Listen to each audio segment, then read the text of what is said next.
again, good morning, ladies and gentlemen. Welcome to the Stories of Leadership from Kuwait in Kuwait and the Gulf Forum, organized by MSD Kuwait and in partnership with ABCK AmCham Kuwait.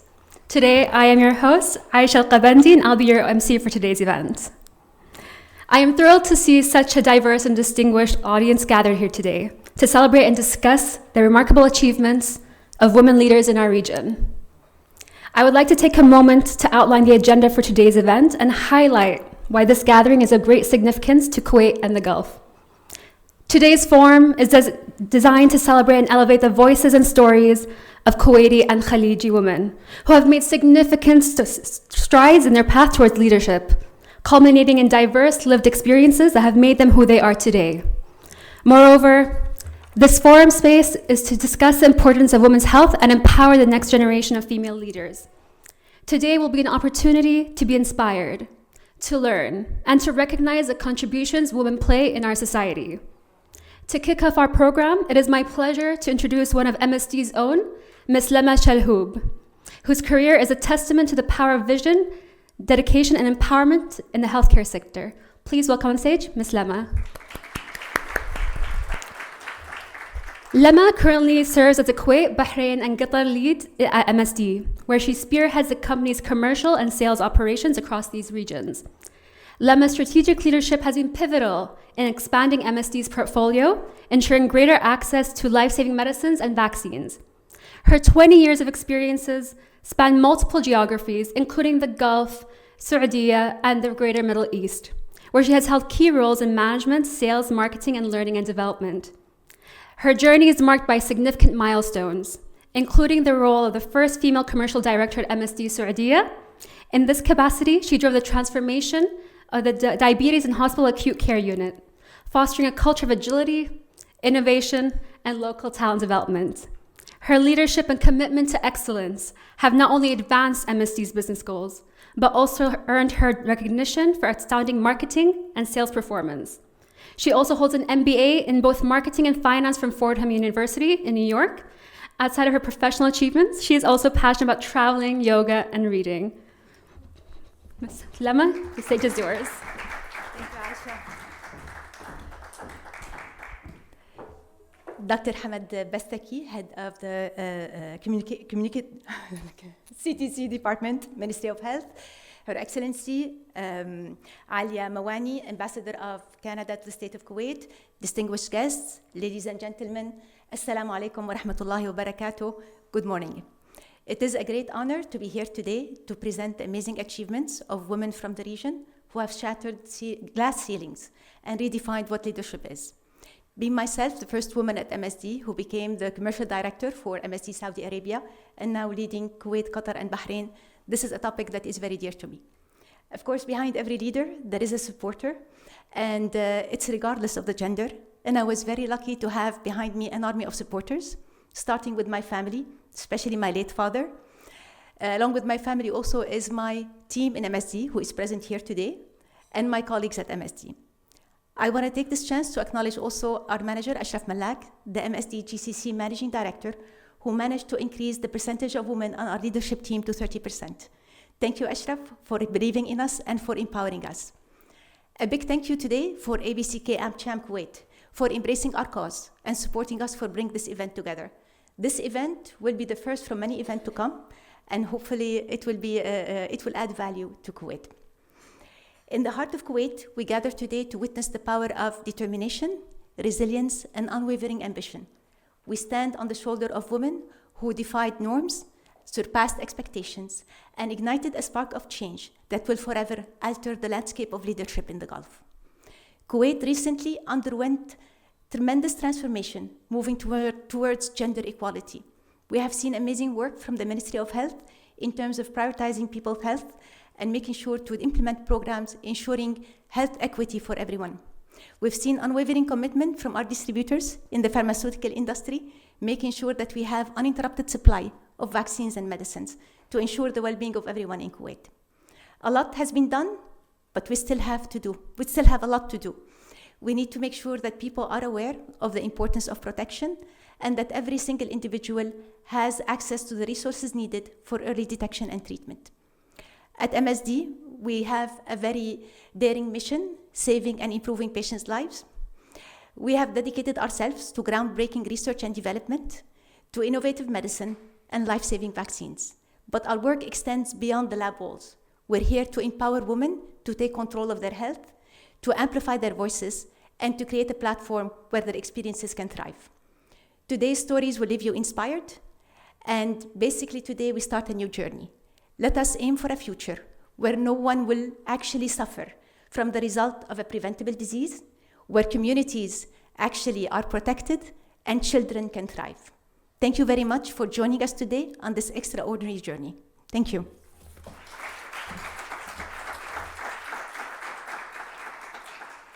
Thank you, Lama, for your wonderful remarks. Without further ado, we will now begin our first session on stories of leadership of women in Kuwait. It is my pleasure to introduce and invite on stage our moderator, Dr. Arzu Haraf, a remarkable leader who has dedicated her career to education, empowerment, and innovation. Please welcome on stage Dr. Arzu.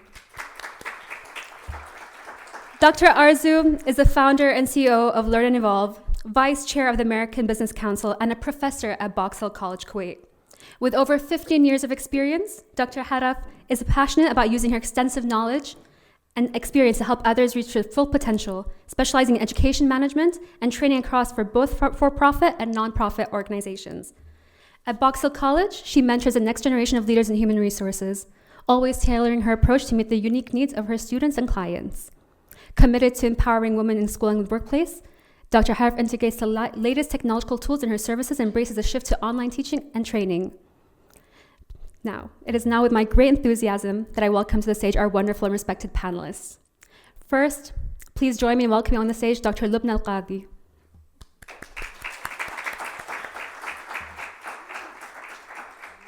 Dr. Lubna is a distinguished scholar and advocate in gender equality and development. She earned her PhD at Demography and Sociology from the University of Texas at Austin and has been an associate professor at Kuwait University in the Sociology Department since 1984.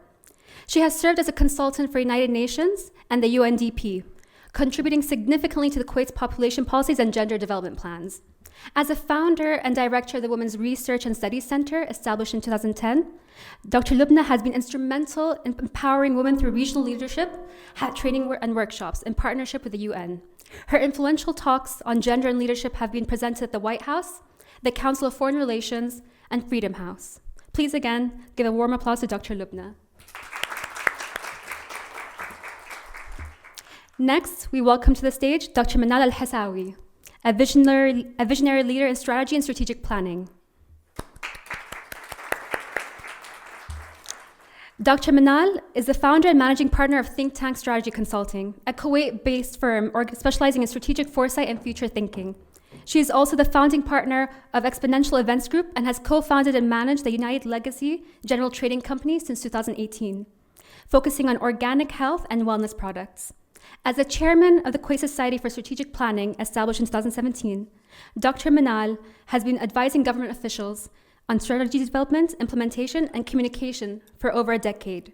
Recognized as one of the most inspirational people in Kuwait by those who inspire, and one of 60 female leaders by the UN in 2018, she has also been featured in the 2021 Kuwait Country Report by BBC Macropolis as a top 10 leader in the strategy consulting industry. Please again give a warm applause to Dr. Manal.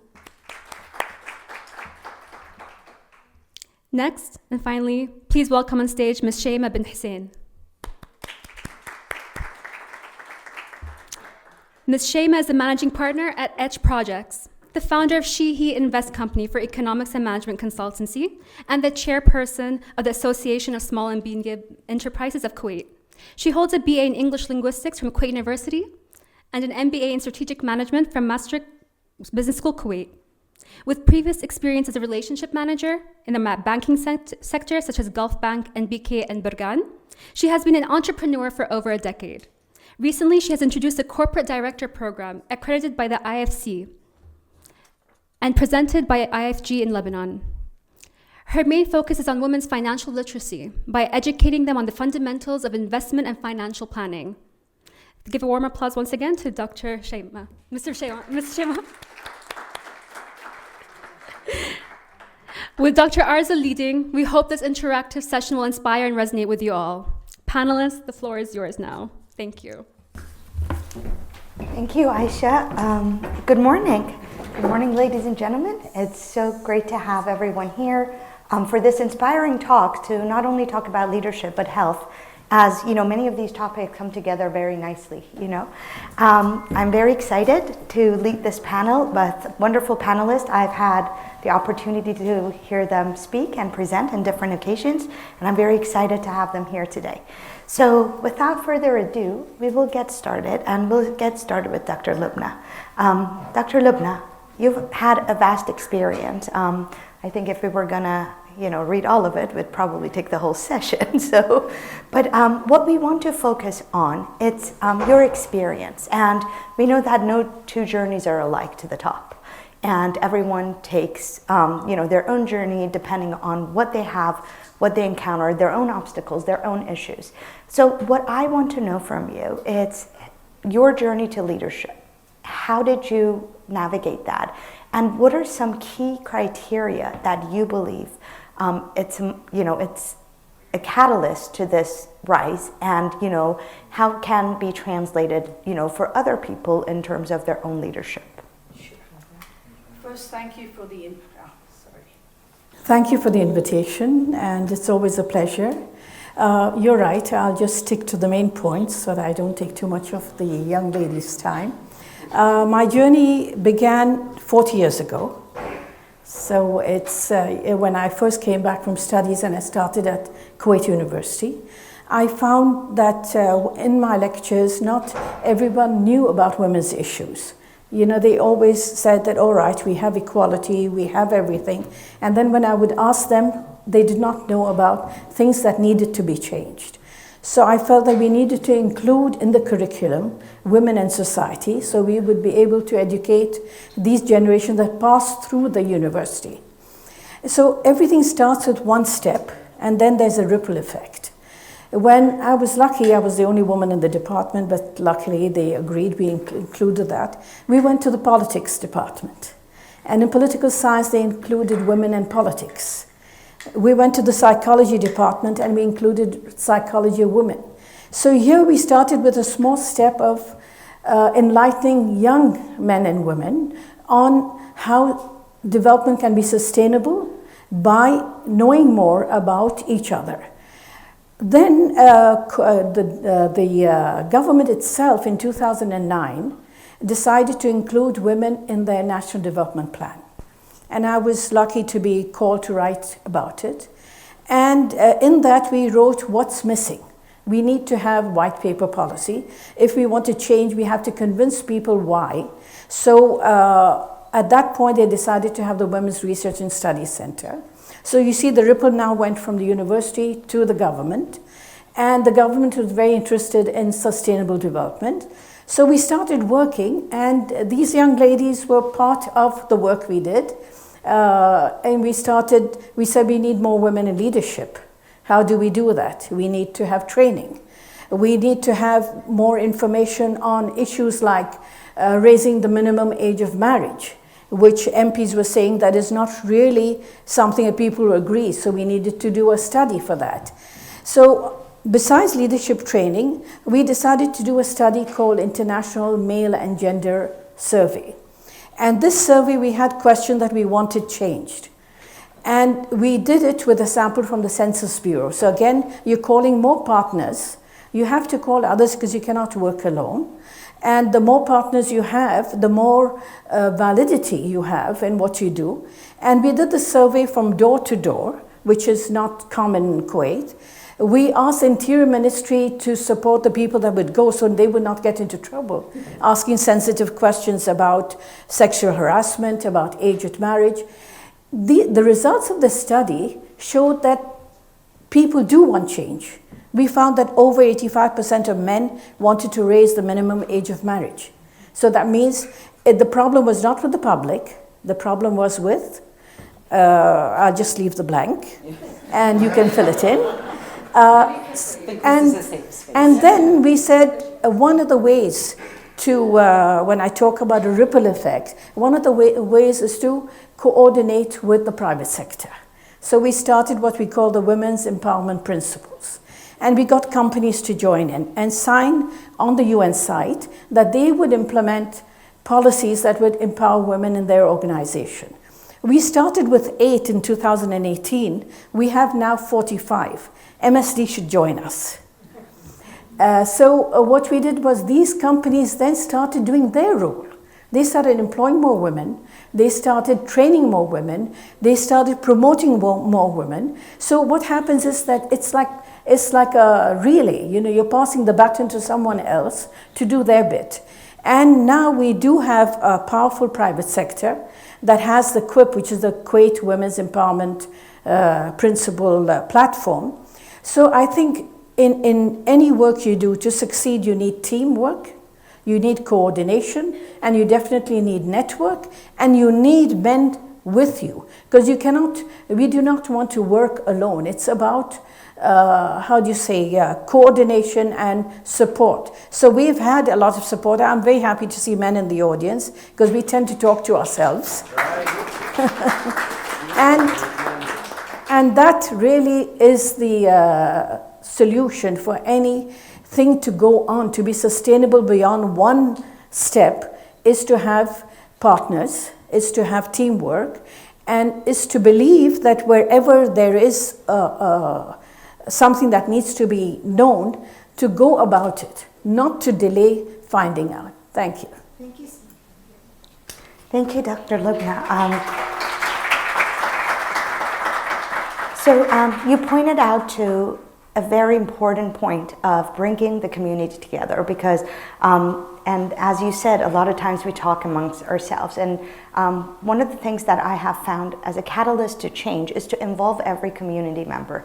Because when people are involved, regardless of gender, they have more stake in the game, and you are a lot more likely to achieve outcomes, because you also, not only you share your perspectives, but you also get the opportunity to hear the other maybe misperceptions or perspectives, and together you can come up with a solution. So one of the key facilitators of this rise and inclusion is networking and bringing the partnership together. Thank you so much, Dr. Lubna. With that, we move to Dr. Manal. Dr. Manal, I've had the opportunity to work with you, hear your perspectives, and I also know that you're a mom, and sometimes we don't get to meet because of that. and this is an elephant in the room. The work-life balance, or what I like to call it, harmony, because balance means like you're walking on a thread with a stick, trying not to fall. And it's not a very, I don't find the balance to be a very balanced word, because that means it's two competing and, you need to thread lightly. But what I like to call it, it's a work-life harmony. But it is a challenge, it is an issue. It is something that affects leadership for women, because you constantly have this notion of guilt. Did I mess up here or did I mess up here? Who's going to hate me more? Right. And do I need to put my kids in therapy because I was in too many meetings? Yeah. I have. So to compare notes. Yeah, but it's the truth. And in order to solve something, we first have to admit it. This is an issue. And it's an issue that I think we've all grappled with. It's not just a micro issue. It's a very personal, deep down issue that it does affect the community, it does affect the journeys, it does affect performance. And I wanted to ask your perspective on it. And I wanted to ask it based on your expertise areas, not just, how do you feel on it, but what are the things that both at personal and organizational levels, the change in strategy, that can take place to alleviate some of the concerns that women encounter in their rise to leadership? Because, biologically, things are, for the time being, until AI maybe does something, will remain the same. So how do we address those challenges? So I love that question for a lot of reasons. I love that question because it brings the conversation to a very real place. And as a big supporter of women empowerment and that narrative, I still feel that we need to refocus the way that we are perpetuating that narrative through all kinds of platforms. The idea that I'm empowering women,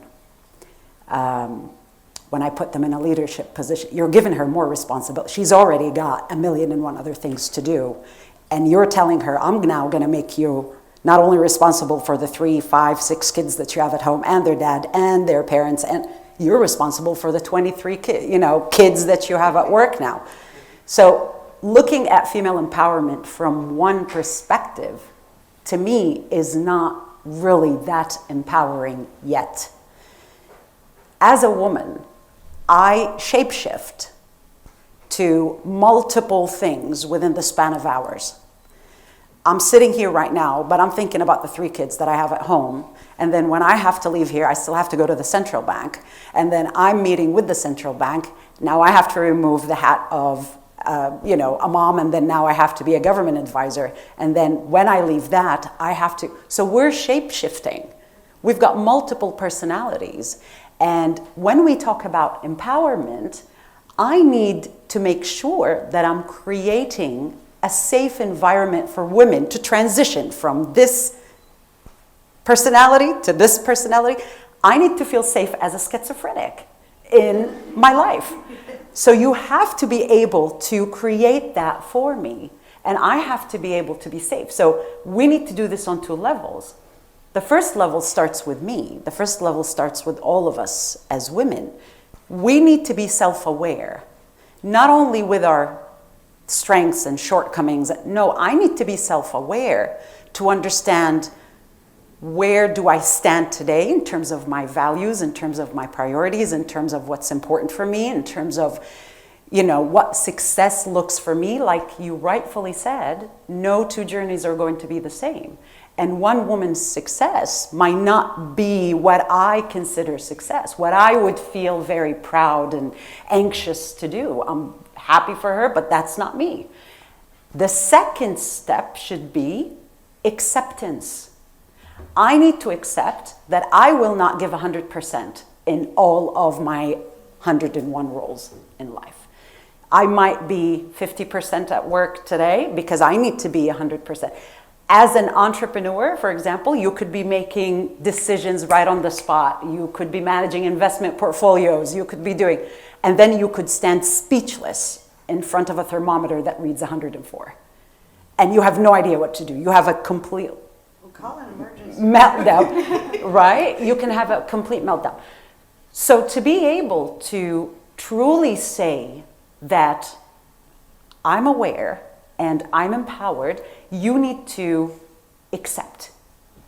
I need to accept that I'm not going to give 100% in all of these places, and I'm okay with that. I need to accept that I don't need to be present at every event, for example. I'm okay with that.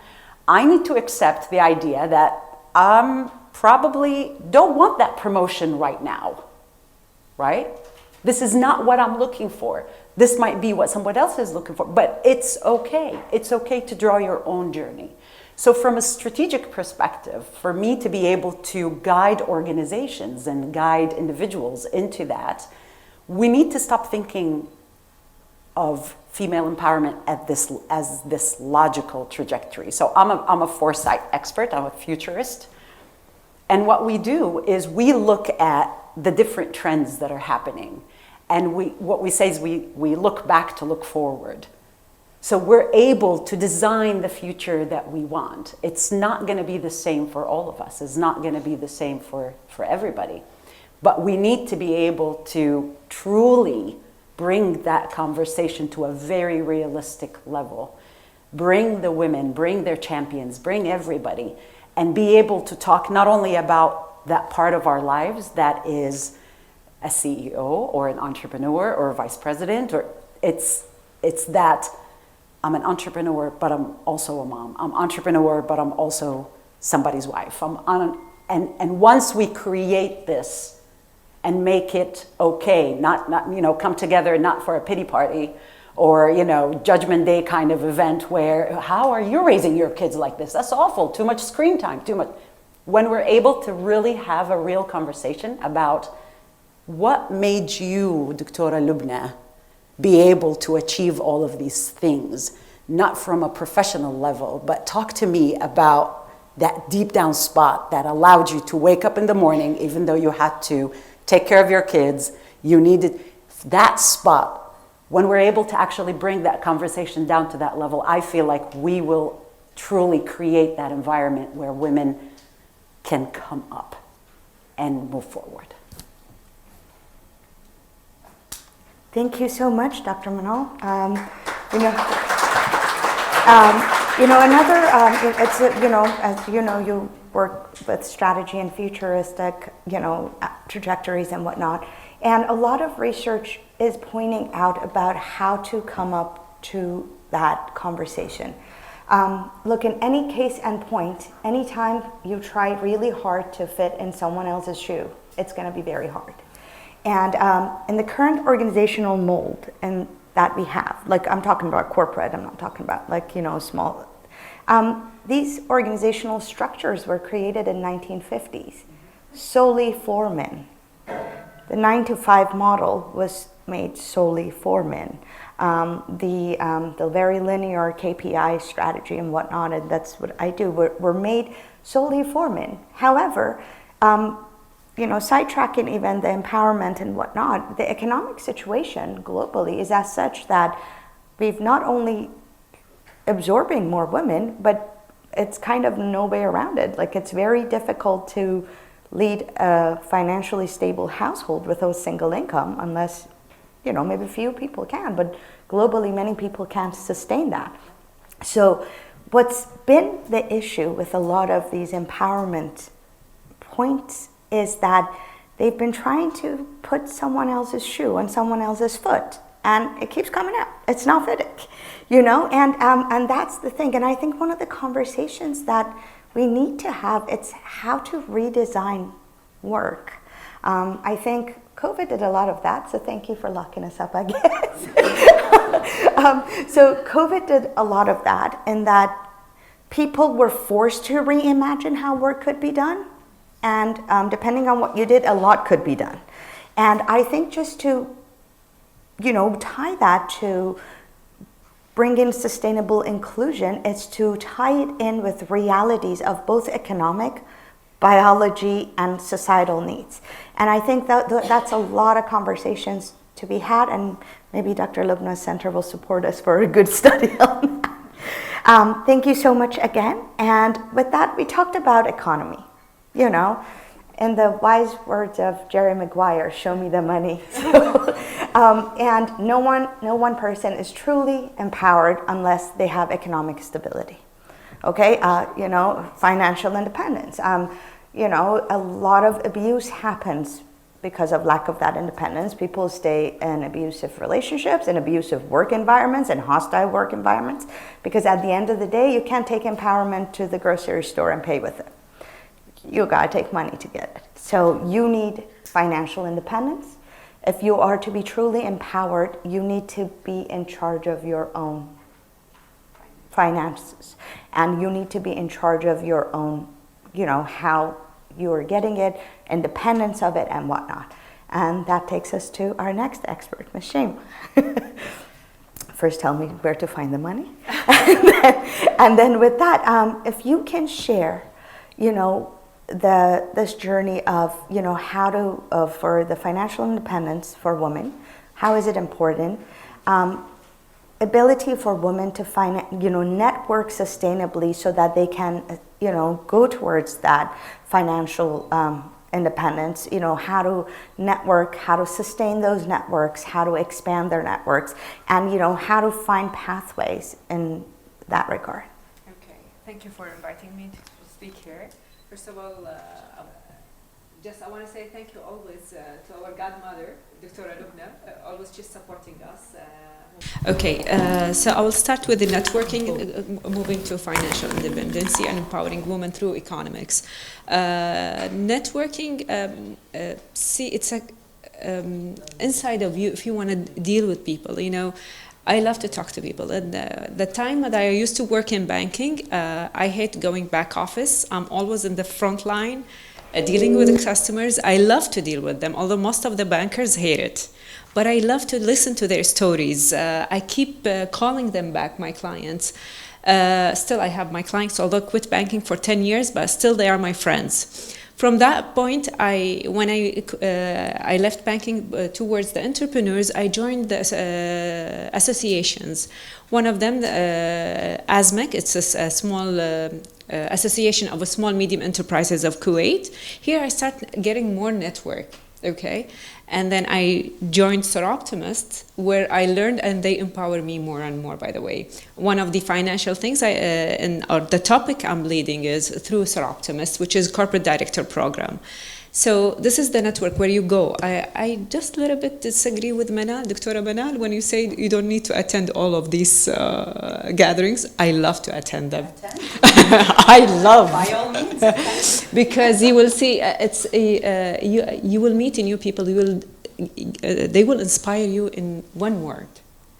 You will learn a lot, even with networking, talking to them. You listen to others' stories. You will learn from them.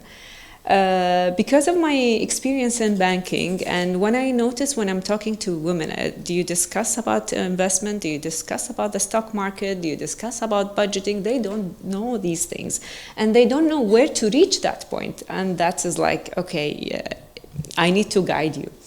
That I need to explain for you what is budgeting, what is investment, and they have to understand as well the stock. What is a stock? It's like we like to deal with we want to be like men, where they talk about the stock market. They gain a lot of money.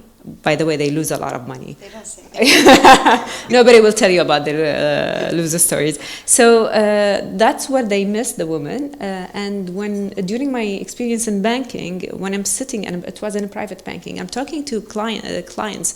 Why don't you invest in bonds or for example, or funds? And most of the ladies, they're telling me, we don't understand it. Just keep us with a fixed deposit or saving, or just a real estate where I can get an income from it every month.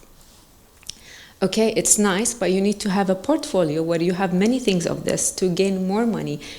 I know you have a salary every month. This is secure you, but if you quit working or retire, the income is not enough. You need another income always. If you're going to keep that life, like you're traveling, buying whatever you want, doing everything, it's not about even luxurious life. You have many things to pay for it. You have kids, you have a family to support as well.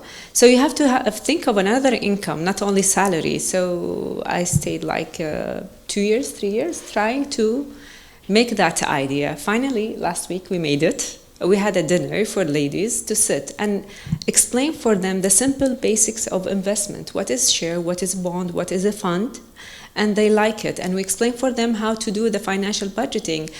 When you get a salary, you have to save some for you. You have to pay your bills. You have to think of yourself. And they like the idea. Still, we need more and more to educate them, because this subject among the women is it's not a favorable subject to talk about, which is really I feel sorry about it. But when you start talking about it loudly, people start looking at, let's say, women start looking at you. Yes, they are interested in this subject, but nobody's telling them, because they're depending on the father, brother, or a husband. But when they listen, there is another woman doing this, oh, so I can do it. And they feel self-confidence that, yes, you can do it, because you're supporting them and pushing them to do it. Inshallah, we'll do it more and more and explain for them what to do next and financial budgeting. Thank you. Thank you. I don't know if this is on or off, but thank you so much. To just put it back together, I want to go to the point that you made that, Manal said that you don't have to go anywhere, and you said, yes, you do. And this is exactly why we are here. No two journeys are alike. And, what happens a lot, it's, everybody should be able to do what works for them, and then still have a pathway to rising to the top. Understanding, and that goes back to what Dr. Lubna said. First comes the awareness, and then comes the community, and then comes problem solving, and then comes an understanding what are the aspects, financial and non-financial, that supports people through this. But there is one other element which our next panel will talk about. In order for all of this to happen successfully, you need to have a healthy mind and body. So all of this needs to happen with a healthy mind and body. And with that, we'll conclude this session. I thank you all dearly, and I look forward to the next panel. Ladies and gentlemen, thank you again for the panelist and moderator. We have time for a Q&A session if you guys would be open to it. Okay. Thank you very much. This was absolutely brilliant. One of the things women in Kuwait have a disadvantage is you do not have access to the old boys network, Diwaniyas. That is a major drawback. However, networking in such organizations and events will help you overcome it. The other thing is the challenge of regulated gender-based allocations. It should never happen. It should be based on merits. One of the reasons why Kuwait has so many female women medical doctors is because they tend to be better educated and harder working. Sorry, Dr. Hamad, but that's a reality. The other thing is Kuwaitis are absolutely very well socially connected. And we have one of the highest penetration of networking and social media accounts. There's a movie on Netflix called The Exchange, and it shows Kuwaiti women being the first brokers on Kuwait Stock Exchange. That is an example which is global because it's one of the most seen Gulf movies on Netflix. It has been viewed 50 million times. So this shows you how Kuwait has been advanced compared to our peers, and it's because of the leadership which is in this room, we will continue to thrive and progress. It's not a question, but just a statement. Thank you very much.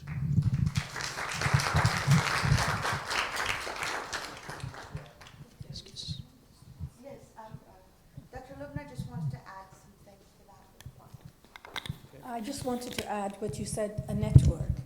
There is a network of women working together, another network of women with men working together. The group that we worked on leadership have a network which they call the sisterhood, where they encourage each other, where they are role models for each other and answer questions.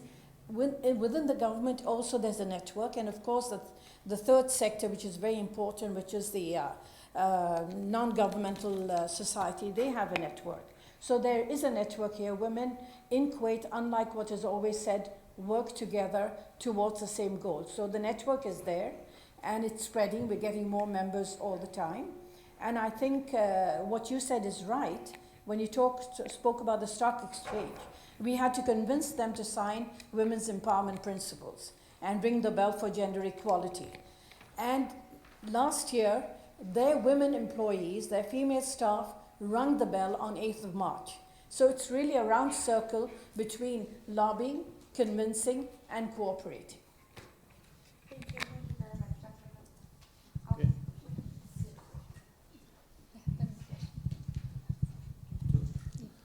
السلام عليكم. فيصل المعجل من شركة المعجل الأدوية. Thank you very much for the invitation, and it's really interesting to hear from my diversified experiences, time-wise and culture-wise. I'm just wondering, because do you believe through your experience that a gender quota as a legislative would be a helpful tool to empower women in either private sector or public sector? Thank you very much. The question to anybody, I don't want to just mention a certain person to ask.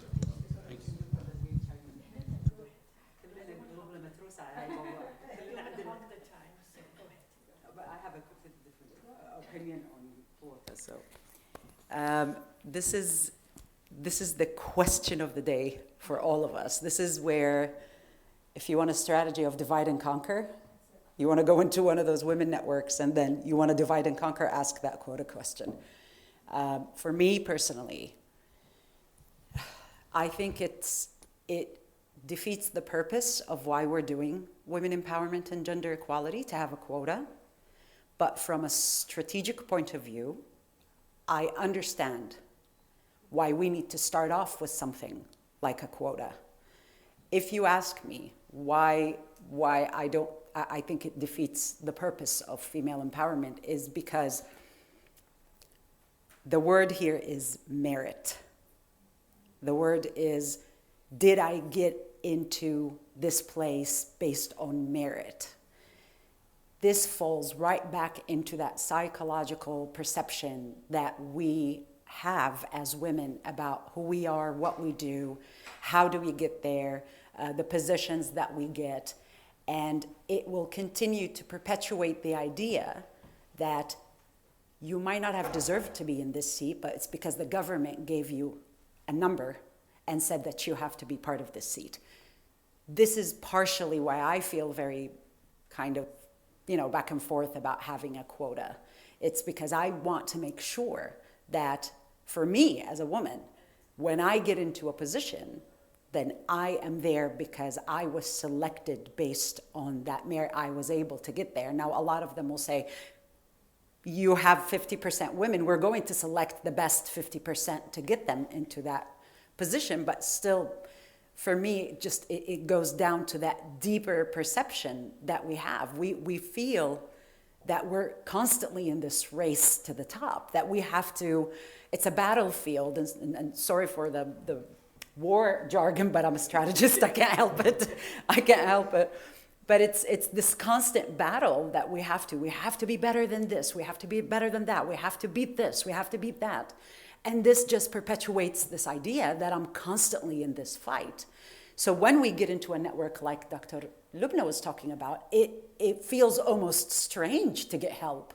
It feels very difficult for us to accept that another woman is going to come and tell me how to be financially independent. It feels very strange to us. So having policy that perpetuates something that is very deep and innate in a woman that has grown up in a community that did not always support her advancement or has told her you've got certain places where you need to be, I think it's, it just gives a lot of mixed signals to our growth journey at this point. Can I add something? Yes, but there's a caveat to that. And yes, there's a psychological factor to it and whatnot, but I think the policy, first and foremost, sometimes a quota might be needed. And why that is, it's because of the network of resistance that exists within organization. As when we talked with Dr. Lubna, you need to bring awareness, because maybe if you put a woman that is capable in a room, the stigma goes away, whereas in the future, it just becomes modus operandi and you don't have to have a quota. But I do understand sometimes why it's needed. However, just because it's needed, you need to have a lot more to the policy than just selecting a woman. Because a lot of times if you're going to do that just as a matter of policy to put a woman, you're just putting a decorative piece in the thing. So you look more kashka in your pictures and you'll have more diversity. But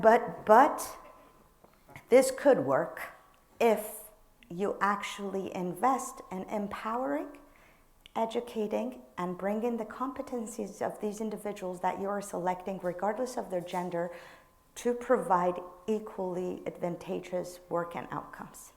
So yes, if you are just doing it as a matter of quota, that I'm short in something and I want to make it look more diverse, or it's going to look better on my strategic, like my SDG report, and no, it will not be successful. It is not desired. It is not something that society hopefully does not have a need for that, but we've lived in unequitable society for thousands of years. It's really, really difficult to erode and erase those inequalities and inequities within a generation of 20 years. So yes, would there be some psychological stigma? Yes. If you know you're not capable and they haven't been invested in you, yes. But sometimes in organizations that are super rigid, you would have to inject that. So I think there are two things, but the only successful factor is actually investing in that individual regardless of their gender, so that they are set up for success. Because once they perform, then the need for a quota will go away, because people can first see that they're not going to come here and mess things up, And then, once people get used to that, then that's fine, Yes. It's not going to be like, I'm also a realist, like you're a futurist. It's not going to be 5 years down the road, okay? But it will happen, just like, probably 40 years ago, our grandmothers weren't driving to go to a networking event to talk about rise to the top. But it will happen. Probably people were really pissed off when they started driving and working and whatnot. It will happen. But we have to set up the policies and procedures insofar that people can do it successfully. And that's my 2-bit. We have time for one more question.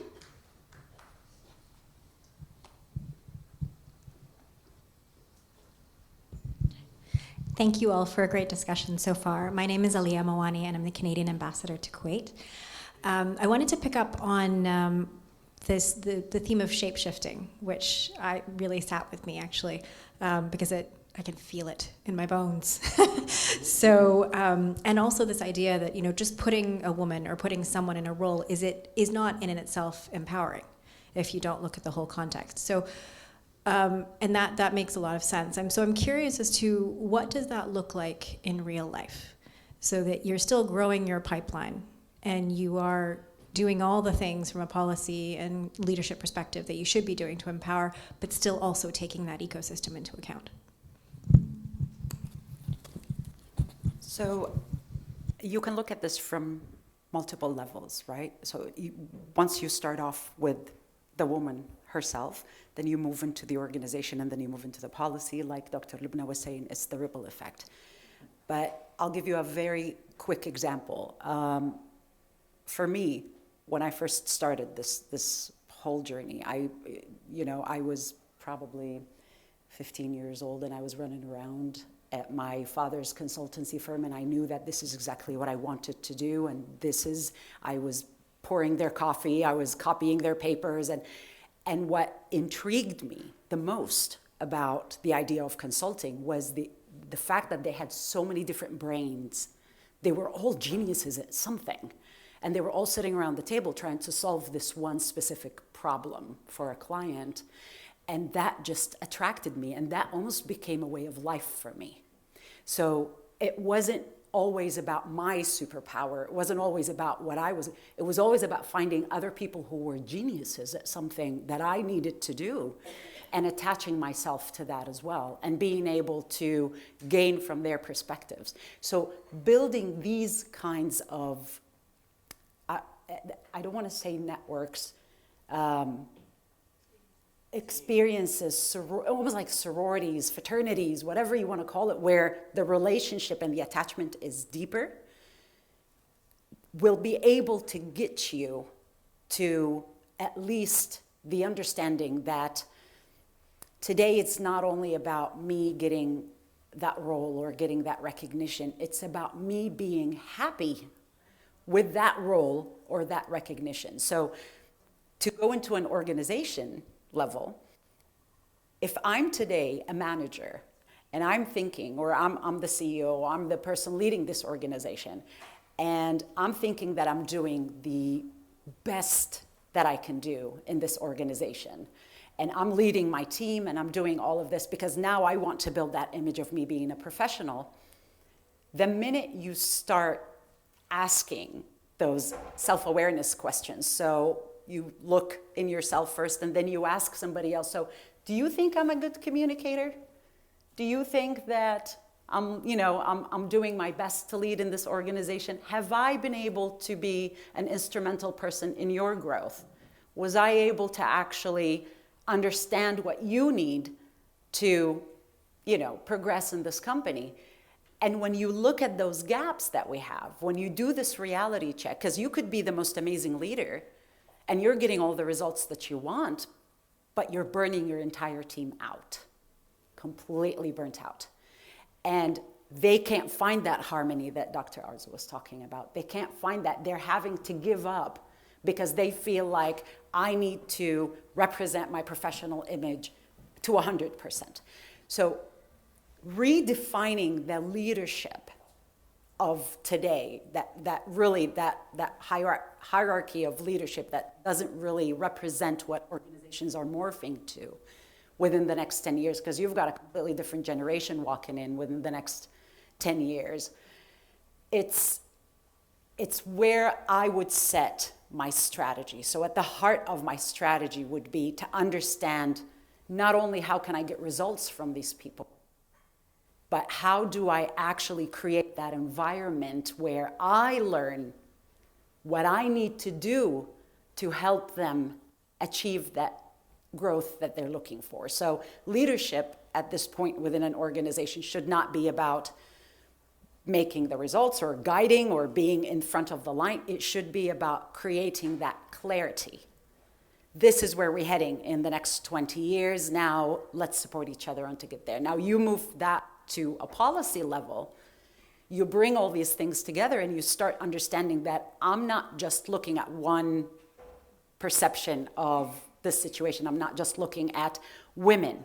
I'm not just looking at, I haven't attended an event to talk about men psychology or men's health or how do we talk about well-being for men. I haven't attended not a single event to talk about all the men that have been raised in this society and were told, you're not allowed to get in touch with your emotions. You're not allowed to talk about your feelings. You should not cry, you're a man. You're in charge of this house. You're doing this, you're doing that. And then we want them to be sweet and romantic with us when we get married. They can be both. And we have not taught them that. We have not told them they're allowed to do that. So the minute we start realizing that we're not just dealing with, when we talk about women, we're not just dealing with women, we're not just dealing with men, we're not just dealing, it's that ecosystem. And it's not about one issue. It's not just about getting the positions or getting into parliament or getting into, because that's not the hope for every woman. That's not the hope for every man. I could be very happy running my company and just going back home to my kids, and that's what I want to do. That's what I personally do. I'll be very picky about the events that I attend because I'd rather spend that time with my kids.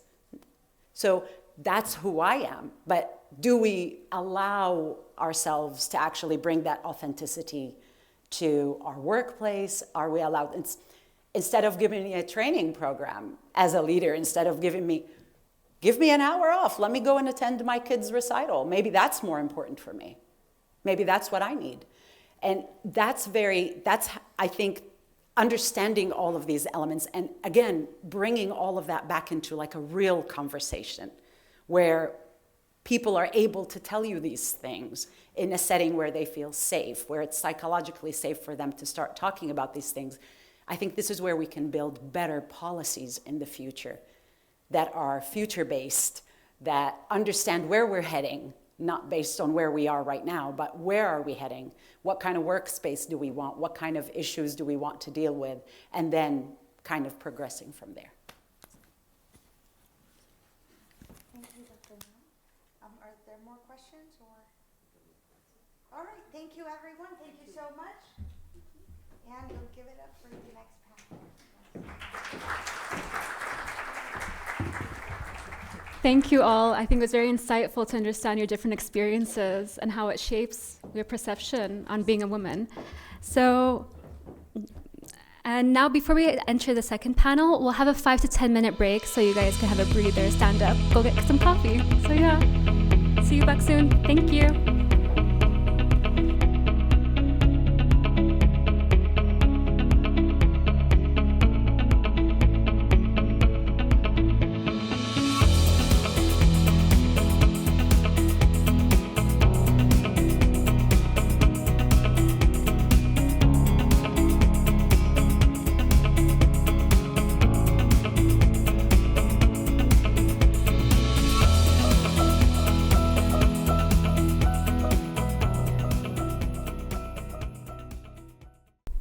Now, ladies and gentlemen, before we start our next session on empowering women's health, taking control and thriving, we would be delighted if you'd participate in a little poll to test your knowledge on HPV. I would like you to scan the QR code that you'll see on the screen in order for us to kick off the questionnaire.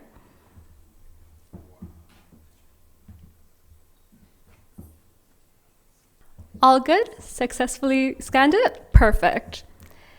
Now, we'll be asking a poll comprising of 5 questions. It was designed to test your knowledge regarding HPV. So, first question. Only women can get infected with the human papillomavirus.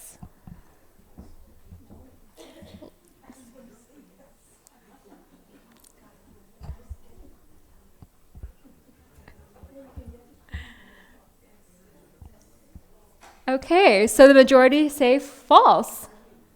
Okay, good. Knowledgeable, great. Second question.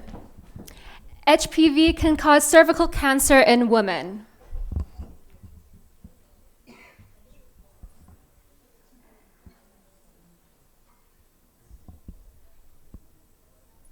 Congrats, you succeeded.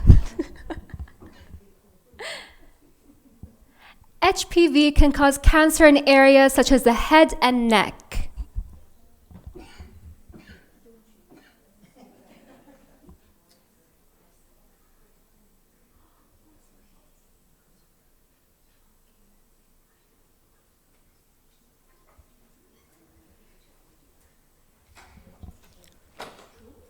True, okay.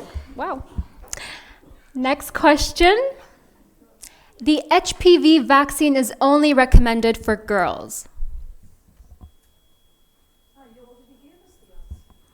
Oh no, it's real life. And then we will correct it, we'll show you the correct answer.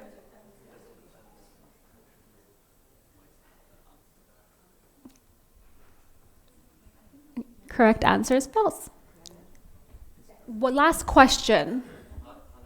The HPV vaccine is most effective when administered at a younger age.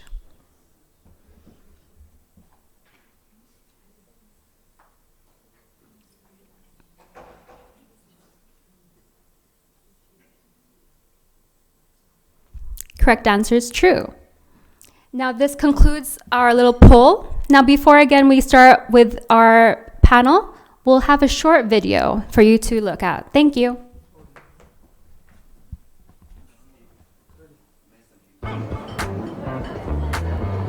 Hey, do you know what HPV is? Yeah.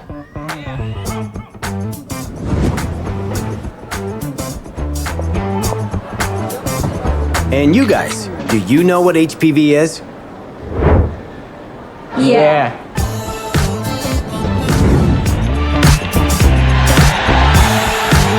Do you know what HPV is? Yeah. Hey, Noah, do you know what HPV is? Cut! So, everybody knows what HPV is. Don't be the one who doesn't know about it. Talk to your doctor and learn more about ways of protection from HPV. Find out more at hpvprotected.com.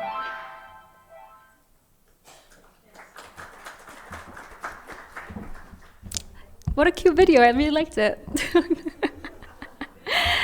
Now, I hope you found this and the poll educational. So I'd like to now start our next session by inviting to the stage, without further ado, our moderator, Ms. Stephanie Tesrini.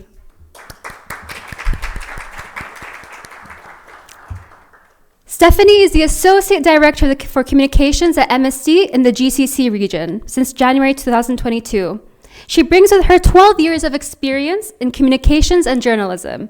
She was responsible for the strategy, planning, and hands-on implementation of regional communication to support the company's portfolio and reputation in the GCC.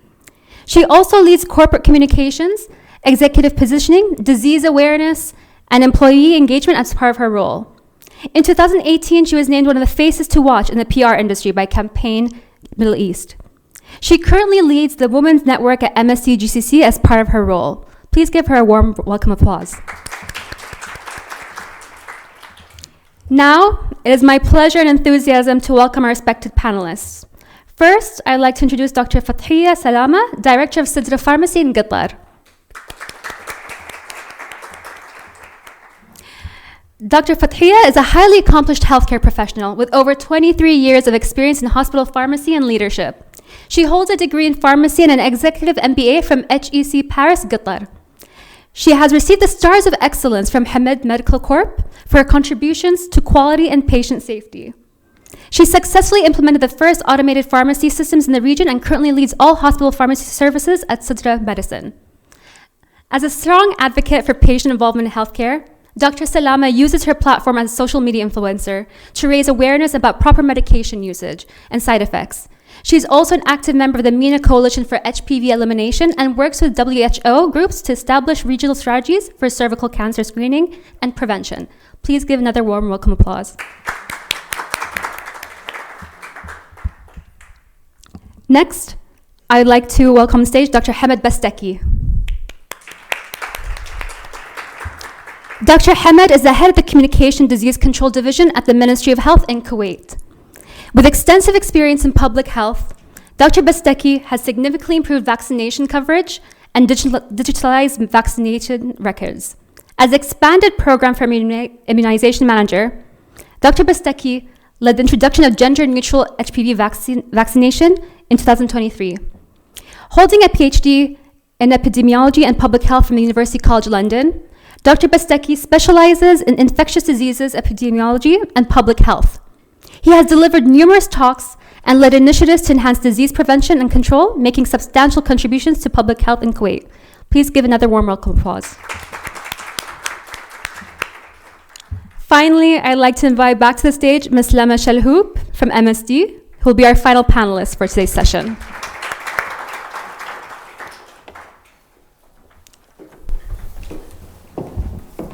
Thank you, and now the stage is all yours. Thank you, Aisha.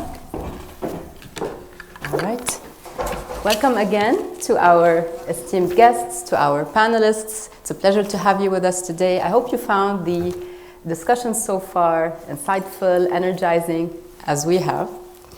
I'd like to take this opportunity to thank again the ABCK AmCham Kuwait team for joining hands with MSD on this beautiful initiative and for making these conversations possible.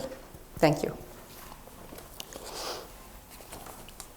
As we strive for gender equality and more women representation in leadership roles, it's important to address also, as Dr. Arzu mentioned earlier, the intersection between leadership and health. As women, we face challenges and considerations throughout our leadership journey, and sometimes this causes us to put our health and the health of our loved ones to take a back seat, which should not really be the case. And this brings me to my first question to Dr. Fathiya. As a woman in leadership and director of Sidra Pharmacy, have you been able really to prioritize your own health during your leadership journey? And do you have a particular story that you can tell us within this context? Yeah. Can you hear? Yeah. Okay. Yes. So the answer is no, unfortunately. I was really giving the priority to my career and my studies, and I was waiting for a symptom to appear, which never happened till 2 years back. During my at night, I was taking a shower and I discovered that I have a lump in my breast. You know, any woman will find a lump. This is something that will alert us, and we need to pay attention to it. So, since I work in the biggest hospital in Qatar, women and children, I went to visit my doctor. And she did, like, you know, all the investigation for the breast, and she said, there is nothing wrong, it's due to the age, I'm 46 years old. So she said it's due to the age, and just don't worry, there is nothing to worry about. And I was about to leave the clinic, and she said, since you're here, why don't we do other tests as well to make sure that you're okay? And I told her, yeah, but I came for something, then I think there is nothing to worry about. And she said, no, why don't we do a pap smear? And I told her, like, the last time I did a pap smear was like 10 years back. which was routine for during the delivery for my last child, and she said no, you need to do it actually every 3 years, and then you missed a lot, so we need to investigate. I told her I don't really complain from anything. I have no symptoms, nothing. And she said, no, it's a must. Actually, she forced me to do it. And she closed the door and bring all the, the thing. And she said, we have to, it's a must. So she did the pap smear. It wasn't painful. Like I usually, as any woman, we try to avoid these kind of things. We think it's painful and that's, it doesn't give us a good feeling. So anyhow, after that, I was like 2 days later, when I left the clinic, I didn't pay attention to the result. Usually, when my family do something, I go through the Cerner, maybe you know about it, and I go through the medical record and check the result. For me, I didn't do that because I was 100% confident that I have nothing, because I don't have symptoms. And that was the mistake. Because 2 days later, I was checking the email while going to work, and I found an email from her saying, call me urgent, it's about your results. So I went to the office, still thinking that there is something like anything else other than my result, because I'm confident I have nothing. And I called her, and she was like screaming over the phone. She wasn't feeling at all, like her voice made me feel, like I started to be scared actually. And she said, you need to do a colposcopy right now. Your result is so bad, and I don't want to scare you, but we have to investigate what's that. So, and I told her, maybe it's not my result, maybe it's another patient's, because she sees a lot of pain. She said, no, it's you, and we have to do it now. So I went to the room, her clinic, and she did the colposcopy, and I still have videos from my thing, because if you're familiar with that, or if you ever did a colposcopy, there is a screen. And I was there, she was working, and I looked at the screen and I saw something. I felt that there is something wrong. I'm not a physician, but when I saw it over, it's like moving and taking biopsies, and I felt, no, I have something. There is something wrong. This is not healthy tissue. Healthy tissue, yeah. So I felt that it was like white, and it looks strange for me. I didn't feel good about it. But, we always believe that a miracle will happen. So anyhow, after I finishes the colposcopy, after 3 days later, she called me and she said, you have carcinoma in situ, and we need to do surgery to remove the infected area. And she said that I have HPV. Type 16. I wasn't, at this stage, despite the fact that I have 24 years of experience in healthcare, I work in women and health hospital, and children hospital, but I have very, very, very limited information about what is HPV and what it can cause. That was a new topic for me. I did the first surgery. It was like removing the infected part, the SIN3, and then she said every 6 months we need to do another colposcopy to make sure that you're healed or it didn't cause more damage.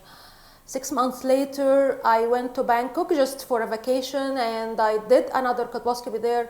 They found the cells still there, and they removed it with the same procedure. Another 6 months, which was March 2023, they did another colposcopy. There was also the same, still HPV positive with more, it looks like the doctor told me exactly that when we start to remove more, the abnormal tissues becoming more. And then he recommended, he said, we have to remove everything, like we need to remove your uterus. But he kept the ovaries because of because I'm not in a menopause yet, so he wanted to keep the hormones. And I did the surgery last year to remove it. And still, every 6 months, I need to do a kind of, because HPV actually is, it's a virus, so probably he needs to see the other parts, like the ovaries. He needs to see part of the vagina and stuff like that. So this is my treating physician, which I'm doing and I'm following up. So it makes me feel like what makes me talk about it, that I'm a pharmacist working in hospital setting for women. I didn't know about it. What about the patients? If I have very limited information, while this is my job actually, how come I just ignored first of all, I didn't know about the vaccine. I didn't know about the virus, the nature of the virus, and what it caused. I really ignored the screening, which was a big mistake. Because I think if I did it like during the 10 years, maybe they will catch something earlier and they would do something other than going through all these painful procedures and stuff like that. So I started talking about it. I know sometimes it's a new topic and people sometimes feel afraid from the vaccine, especially after what happened with the COVID vaccine.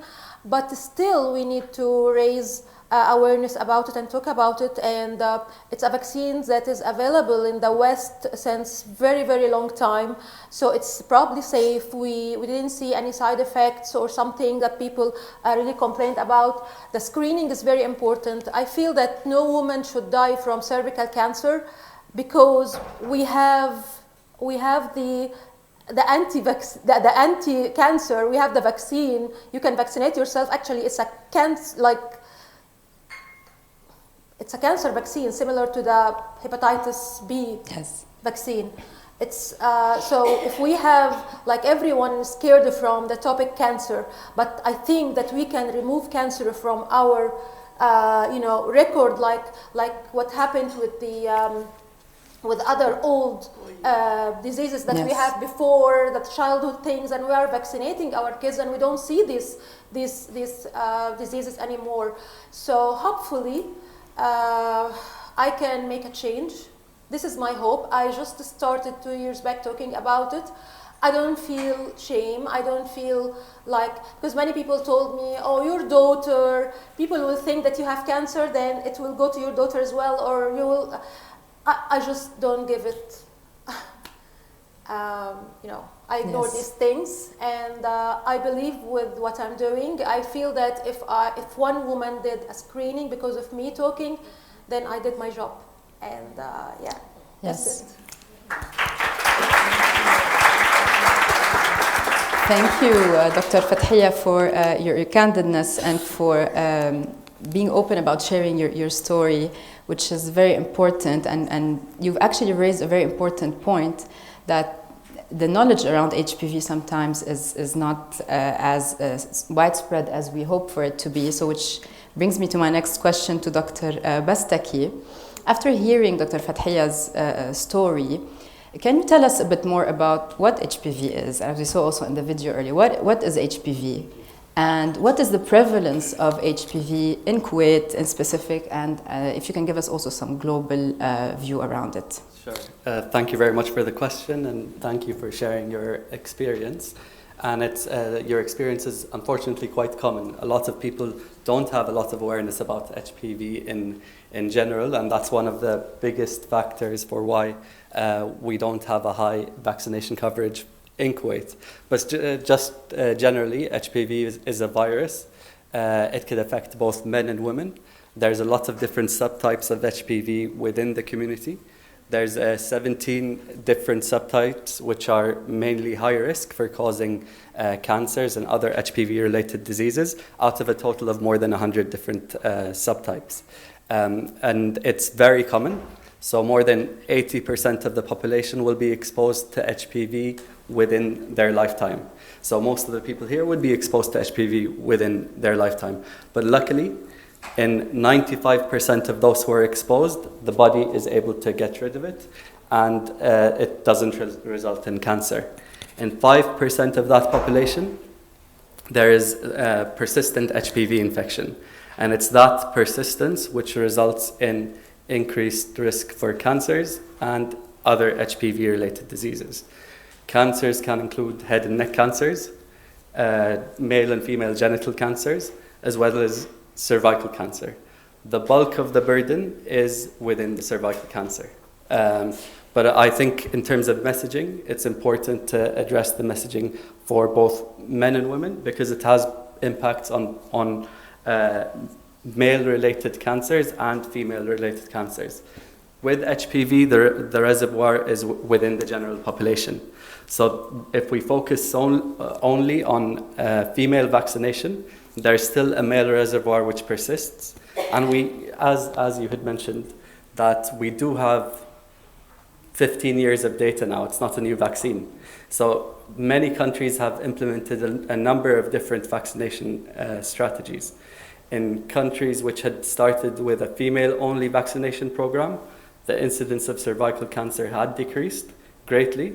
But once they introduced male vaccination, the incidence of cervical cancer in females decreased further, because we're one population, and you need to minimize the reservoir in both males and females to have impact on both male-related cancers and an additional societal benefit of decreasing female-related cancers. And as you had mentioned, it's asymptomatic. So people who are exposed to HPV don't have any symptoms. So there's no reason to attend to healthcare if you don't have the awareness. Just to add to the point about the awareness, and I think this is the biggest challenge we have here in Kuwait. So we conducted a survey in 2022 amongst the general public. We included approximately 400 people from the general public, just looking at knowledge, attitudes, and acceptance if a vaccine were to be offered. This was before introducing the vaccine in 2023. And the level of knowledge was approximately 18% out of 100. So only 18% of the population had knowledge about HPV. Fortunately, we saw the poll. Most of you are very well aware of HPV here, but it doesn't reflect the level of awareness within the community. And with vaccination, if you don't have that information, nobody will come and seek it. So it's a major component for seeking to prevent HPV-related cancers in the future. Okay. So Dr. Bastaki, are HPV-related diseases and cancers preventable? So wholly, yes. The HPV vaccine has been available since 2006. So there's 3 different HPV vaccines which are internationally licensed. There's a bivalent vaccine which covers 2 subtypes, the 2 most common subtypes. There's a 4-valent vaccine, so it covers 4 different subtypes of the HPV subtypes.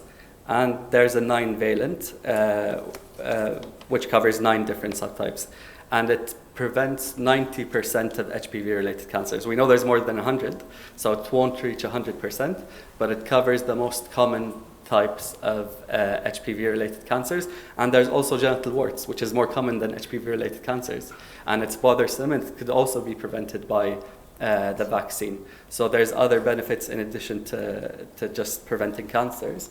There's other diseases which can also be prevented at the same time. All right. And the vaccine is available in Kuwait, and patients can access it? Yes. Within Kuwait, it's available in 35 primary care clinics spread across all governorates within Kuwait. It's approved for ages 9 to 45 years of age for both males and females.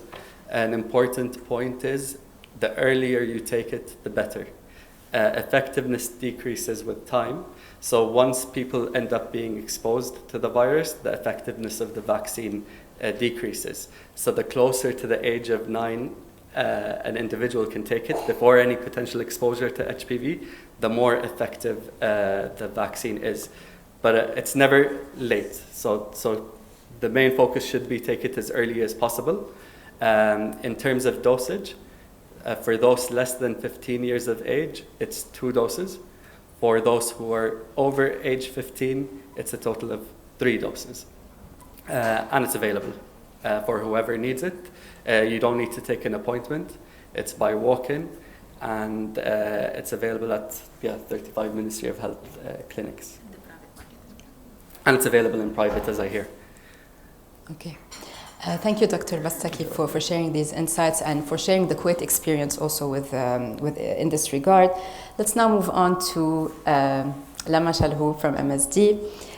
Lama, can you share your views on the importance of empowering women to take ownership of their own health while on their leadership journey, or whoever this woman is actually? And why is this important from an immunization perspective? Because also women take care of their loved ones as well, and the health of their loved ones. So why is it so important? Thank you, Stephanie, for the question. I think women play an important role in the health of their families, but as well their communities, because in general, women are the nurturing component in a family, and they make a lot of the decisions that relate to their families and their children. And we've seen in Kuwait that women are pioneers in many different fields, whether we talk engineering, whether we talk, we have a lot of physicians. So it's very important for women also to take control of their health. And when we talk about taking control of their health, is proactively going and seeking information. Because sometimes some vaccines, as Dr. Fathia mentioned, are already obligatory and are there. Some vaccines are still not obligatory, will become obligatory at some point in time. But it's good to be ahead of time, to go ahead proactively, understand the information, seek the information, and make informed decisions. And in MSD, we really believe that empowering women to take control of their health will not only impact the person, it will impact the whole community. Hence, we are committed for education, for support, and for accessing the vaccine for pediatric and adult patients. Thank you, Lama, very much for sharing your insights. So, Dr. Fathia, going back to you, after hearing from Dr. Bastaki and from Lama, what do you wish you would have done differently? If you had a time machine, you would go back in time to before your diagnosis. So, since I missed the vaccine because of my age, and my parents didn't know about it, and I think it wasn't there when I born. I think it wasn't there. So, anyhow, I missed the screening. So, if you miss the vaccine, at least make sure that you do the Pap smear on time. If you have a chance now to do the vaccine, then vaccinate yourself and vaccinate your kids, boys and girls. And that's what I did with my kids. I have 3 boys and 1 girl.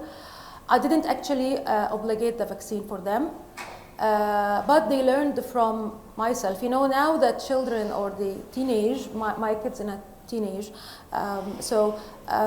they started to do their own research. And they found out about the vaccine themselves, and they asked me, "Mommy, can we take it?" And I said, "Yes." So I just wanted them to be convinced.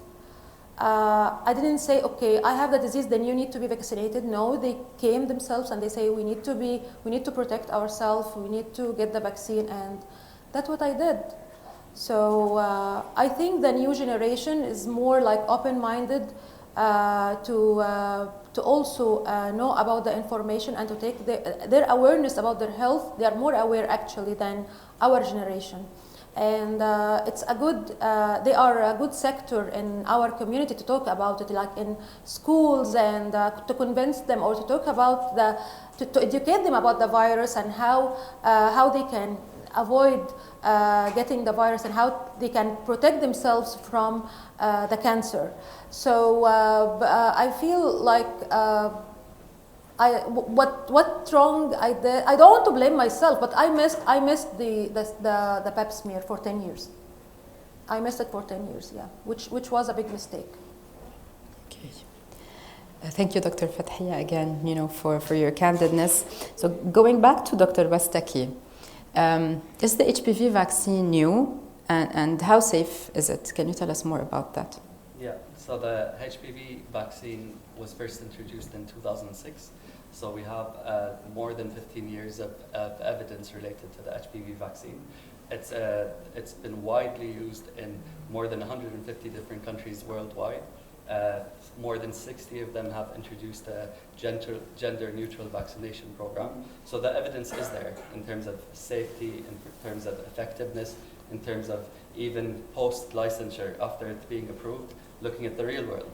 So if you look at the vaccine generally, you look at effectiveness in preventing HPV, and you also look at safety. But it takes a long time to look at effectiveness in preventing cancers. But because it's been 15 years, we could even look at the effectiveness in preventing cancer, which wasn't available at the time it was introduced.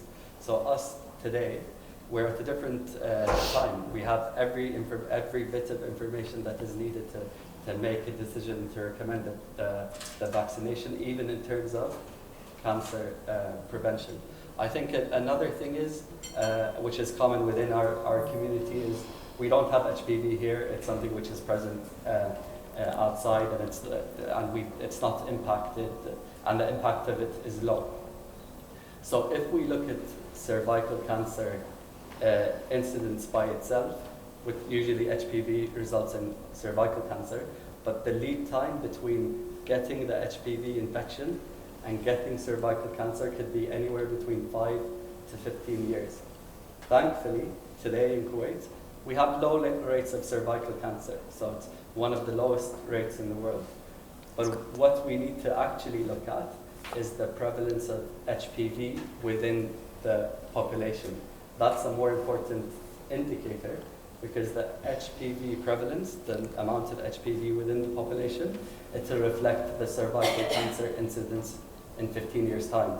If we just look at cervical cancer and we say, oh, we won't do anything today because cervical cancer incidence is low, the future population will be affected in 15 years' time because of the exposure towards HPV. So another thing we did within the ministry is, how do we quantify HPV prevalence within the population? Generally, it's an invasive test, so not a lot of people would accept it. But if we looked at during antenatal clinics, that test is done usually as part of the procedure, and we looked at that sample. So it's during the antenatal clinic, there are women who don't have any symptoms. What is the prevalence of HPV within that population? And it was 20%. So this is local data. This is not looking at data from outside of Kuwait. We know that even within Kuwait, 20% of the women here at that point in time had HPV. Most of them will clear it, hopefully, by themselves. But even if 5% have it, those 5% with persistent infection would result in future cancers. So I think that's the number we need to look at today, and not the cervical cancer, which reflects HPV prevalence 15 years ago. Thank you, Dr. Bestaki, but also thank you for highlighting the importance of both men and women having to take this vaccine to be able to achieve this herd immunity, because it is a shared responsibility. So Lama, from your side, can you share wider GCC-related experiences when it comes to HPV vaccination programs, and also your take on the Kuwait experience in that sense? Thank you, Stephanie. Yes, absolutely. So as Dr. Bestaki said, there is an increased recognition of the importance of the vaccine in preventing HPV-related cancers and diseases. And there was also a very bold call from the World Health Organization to eradicate cervical cancer, because we can eliminate it. Why to have it? It's preventable. Exactly, it's preventable by 2030. So with this, the whole medical community acted, and I have to say, in many countries in GCC, there was immediate actions, and they implemented immediately as school programs. So we see very good school program implementation of HPV vaccines, because again, the earlier you give it, the more effective it is. So we have in UAE it started, and more than 300,000 kids are vaccinated. Saudi started in 2022, and 650 girls are vaccinated. Bahrain started last year, and already 65% of the cohort is vaccinated. Qatar also started last year, but we're very proud that Kuwait, among GCC countries, was the first one to launch this program as a gender neutral. So it was the first country to offer it for boys and girls, going back to gender equality and all this male ally and empowerment that happened. So we're very proud that this came directly from Kuwait, and this positioned Kuwait at the forefront of the global effort to prevent HPV-related cancers and diseases. Thank you, Lama. So Dr. Bestaki, to conclude the session with you, what's next, and how do we want to move forward? So I think Lema is definitely right. So we do see experiences from other GCC countries, and they have introduced school-based programs. So in the long-term vision, that is where Kuwait wants to see itself, because you need high uptake at an early age to prevent cancers in the future. But there's also another side. We also have evidence about the level of awareness within the community, and with 18% knowledge introducing a vaccine at school level, we also have examples of countries that had introduced it at similar levels of knowledge, and there was backlash after introduction of a school-based vaccination program at that point in time. So I think the current main goal would be to increase awareness. That should be the goal. So if everybody's level of awareness is similar to the level of the awareness of the people within this room here, it would be a lot easier for, I think, the Ministry of Health to be able to access individuals in order to give them the information to seek the vaccine. But unfortunately, despite making it accessible and having the information within the Ministry of Health platforms, which maybe might not have enough reach, that's only one avenue of doing it. And there's other avenues of increasing awareness of HPV in general. And then once we reach that stage of having enough awareness, that would be the stage where we could introduce it. But as the Ministry of Health, we didn't want to delay introduction of the HPV. So make it accessible for those who do have the knowledge, who are aware of the HPV, make it accessible for everyone who wants it, and then continuously improve awareness within the community in the long run. Thank you, Dr. Bastaki, Dr. Fathiya, Lama. Can I add one more thing?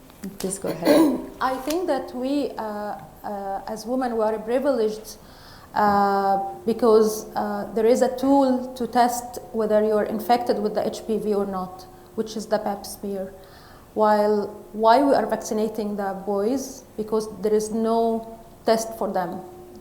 And unfortunately, when they got infected, they also can get type of cancer, which is the head and neck.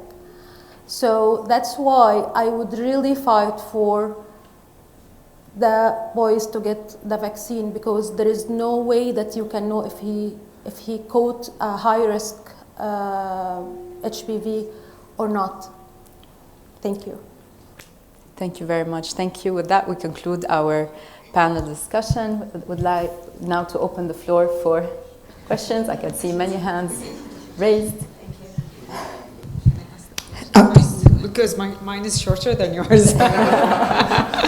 Because I need a very quick one. Why the age is from 9 to 45? And is it for both genders the same age?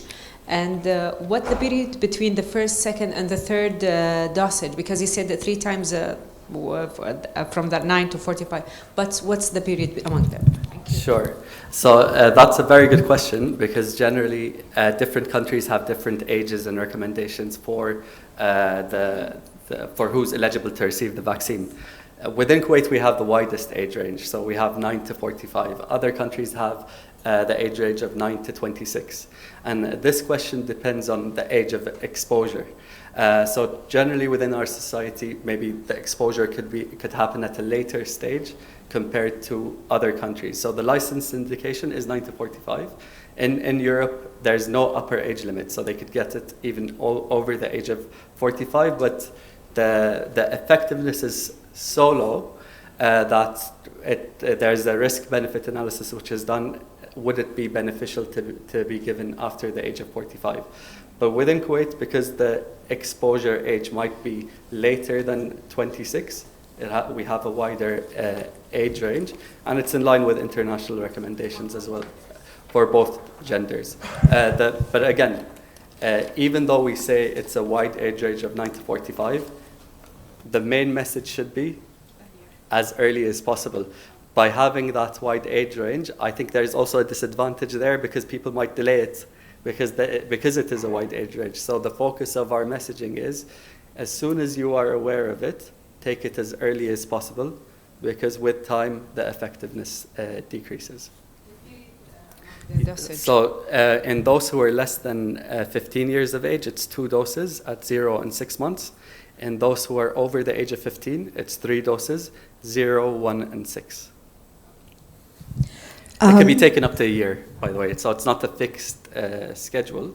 It could be taken up to a year after the first dose.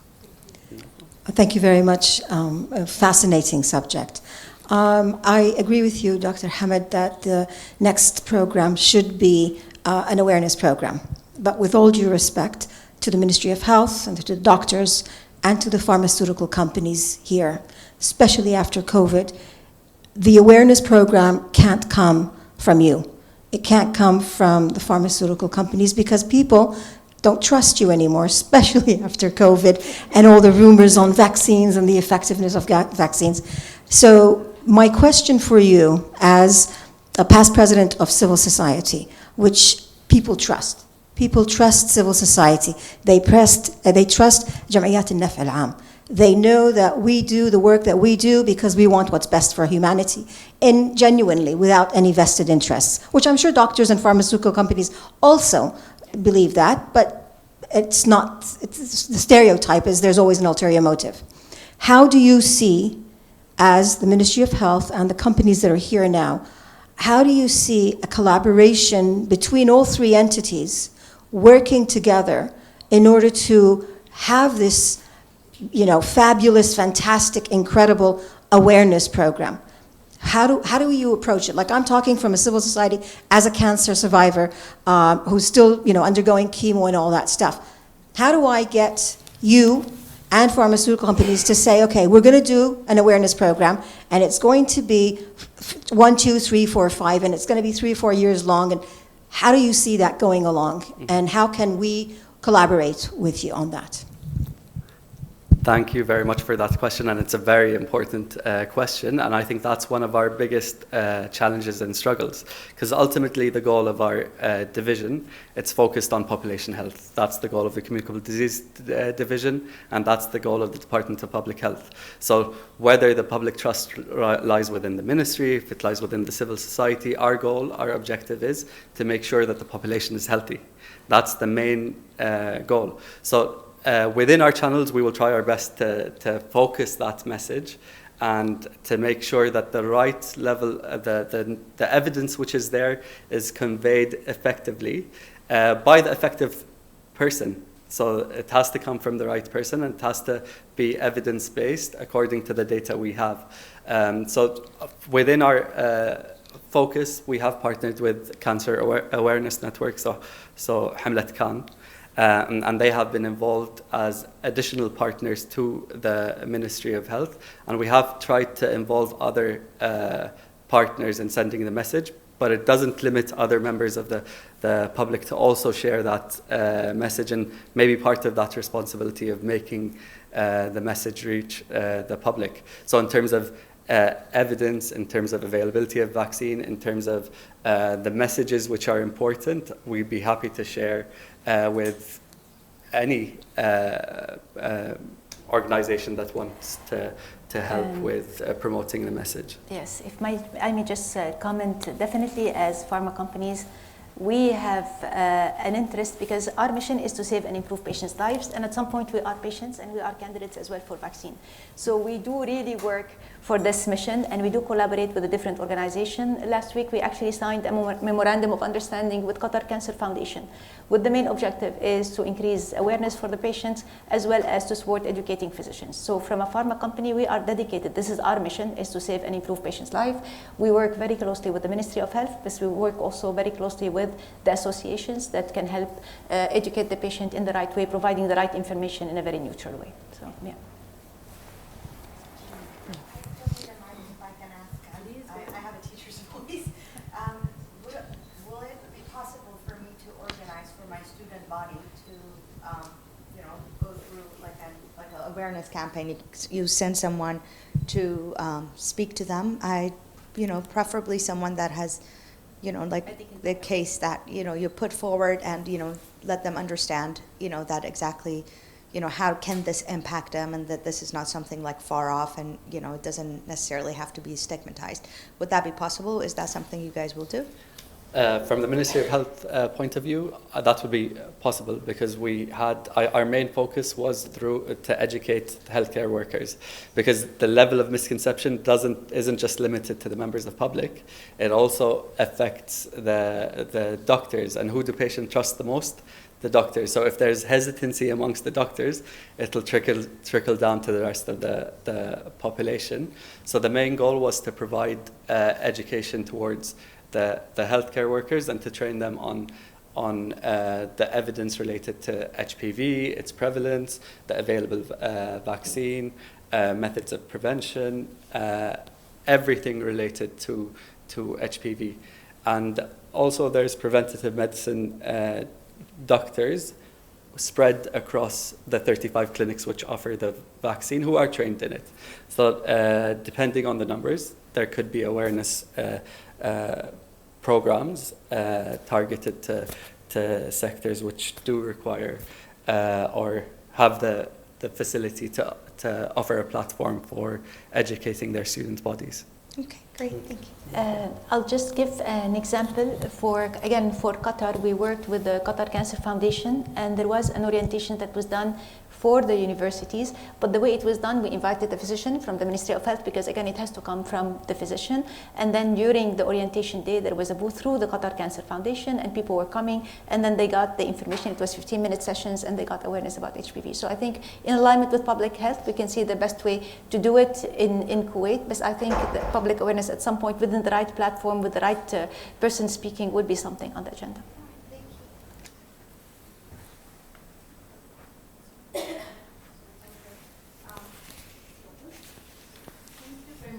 Is it open? Okay. Okay. Thank you very much. It's a very educational session. I'm really happy that I attended it today. It might be that I'm the only one who doesn't know anything about HPV. This is the first time I understand it or hear about it, actually. My question to you, Dr. Hamid Bastaki, I feel that I believe that the Ministry of Health, وزارة الصحة, is obligated to raise the awareness. In your previous answer, I heard you saying that we cannot enforce it. We are waiting for the public to be educated at a little bit. The awareness will be raised, then we will have it. I think the awareness comes from your side. You have to initiate campaigns to raise the awareness about this disease. I didn't know about it. I'm at this age. I have a daughter. I would love to know about it, and especially after sharing your personal experience, Dr. Fathia. So I would love to see more activities from Ministry of Health. I would like to see campaigns in avenues, 360, some banners and brochures at the medical sector, at the hospitals, talking about this, broadcast, TV commercials, whatever, to raise the awareness about this disease so people will know that this vaccine exists. And next time when I go to the hospital or to my doctor, I would ask about it. But if I didn't hear about it, my awareness will not be raised, you know? So what kind of activity the Ministry of Health should do from your perspective to increase the awareness within Kuwait? This is my first question. The second question, none of you talked about the side effects. So please, I also would like to know what are the possible side effects, because every vaccine has a side effect. So I would like to know what the side effects there. I'm sure that the benefits is more, but still, we would like to know what kind of side effects are there for this vaccine. Thank you. Thank you for that question and for that very insightful question. I agree with you. So the bulk of the responsibility in the strategy should come from the MOH, but the goal and objective should be to increase awareness and evidence-based knowledge for the entire population. The Ministry of Health does have its platform, and it has its focused strategy of sharing the message, and that's a long-term goal over a 2-year period. So during that period, there's a number of different campaigns which have occurred. There was an intensive social media campaign from within the channels of the Ministry of Health. The reach could be questionable because it's an MOH platform. But it was there. It was intensive. There was multiple media agencies within the MOH which were involved. There were also additional seminars and workshops for healthcare workers and other sectors which are involved within raising awareness in terms of spreading the message. There was also the Cancer Awareness Network, which is a partner in sharing the message, and as well as every international day, so either it's the Immunization Week or the Cervical Cancer Awareness Day, there was involvement in sharing the message. But I think the focus here and why we're discussing it here is we need more.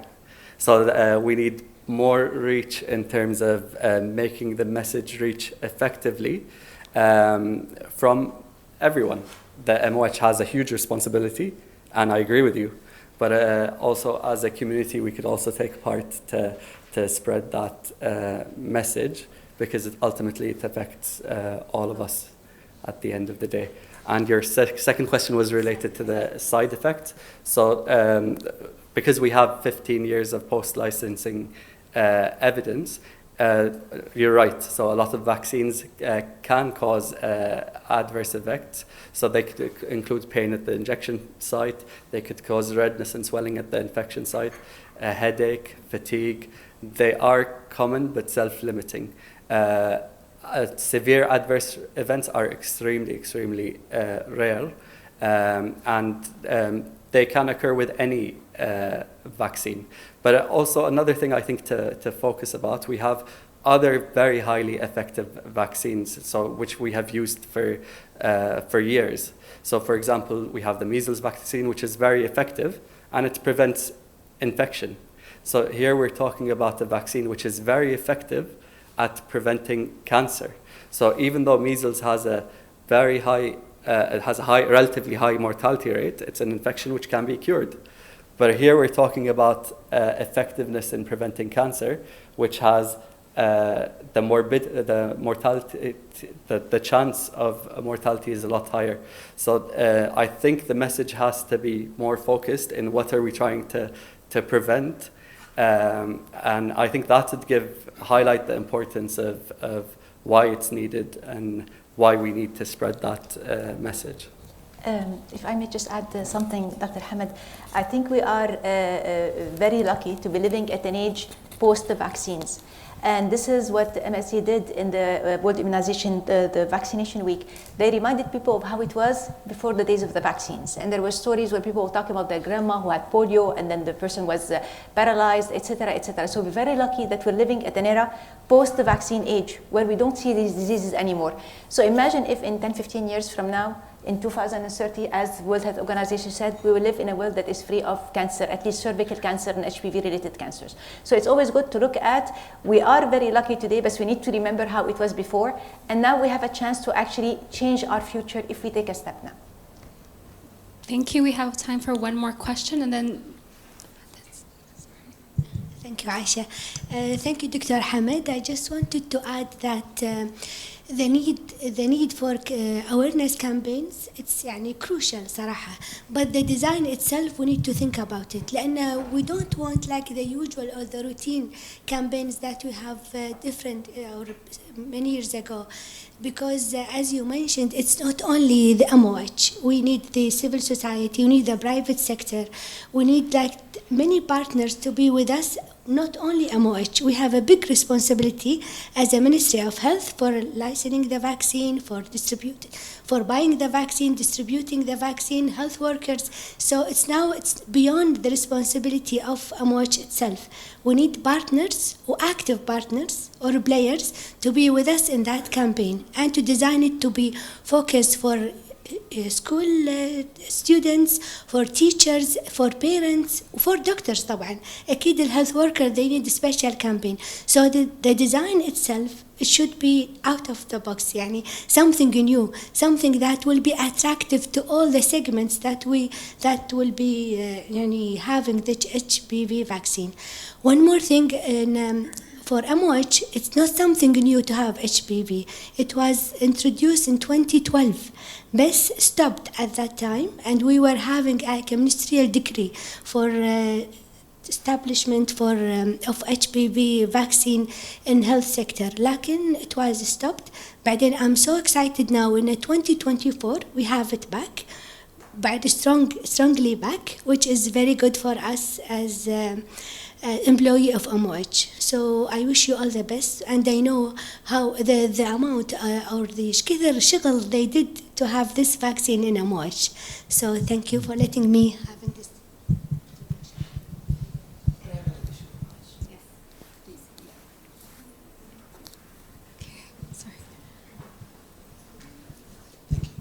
Sorry, I know that was the last question. Just a quick comment. Walid Al-Jassara, gynecological oncologist. I just want to add that there are activities done by the medical students. Our students have been doing. I'm happy to hear your question in the back that we don't know about it. The students have been doing it on yearly basis at the avenues. Last Ramadan, they did it at Al-Asima Mall, where they educate people about it. The obstacle we have, I think it's the local societies or Jam'iyat al-Naf al-Am is extremely important in implementing that. And high school education for the students are extremely important. The obstacle that we have, which me as a gynecological oncologist, I feel ashamed to discuss it and to bring it up to this speak, is some of our physicians, some of our gynecologists who are till today are against any vaccination. They still think of the concept that it's not there. So education is mandatory. You did mention it very well that we should not forget our colleagues. The problem is I find myself teaching the society is way easier than changing the mentality of some of our gynecologists or doctors. So focusing in the society would give more yields on it. And thank you so much. We'll take one more because Dr. Libna has raised her hands for a while. So, I lowered my hand, so thank you for the opportunity. I just wanted to ask a question of Dr. Hamid. When you said of the different kinds of vaccines, some have 2, 4, 9. Which one would you recommend? And if you could, at the AmCham website, give us the 35 where this vaccine is available so we know how to ask for it. And I think, like your colleague spoke just now, we could cooperate if you had a documentary on your site of the MOH on how important this is. We as educators could show that to our students. So you're exposing over 20,000 every semester to it. Even it's better late than never, so at least they can get it. Thank you. Thank you for that question. So first, with regards to the type of vaccine, so the bivalent was the first vaccine to be developed, and it tackled the two most common and most common HPV types, which result in most of the cancers. Then it was the 4-valent vaccine which was developed, which increased the number of types, which caused the majority of the cancers. And the latest to be approved is the 9-valent, which covers 90% of HPV-related cancers. So the one which should be recommended is the 9-valent one, and that's the one approved by the MOH, and that's what's available in the 35 clinics. So the one offered in at least MOH is the 9-valent one, and it should be the one which is taken. People who have taken the 4-valent one or the 2-valent one, that's excellent. It also covers a high percentage. So the additional benefit of the 9-valent one is small, but if we have that additional benefit, why not take it? We want to offer the best for the population in terms of protection, and that's the one which should be offered. Okay, one last quick question.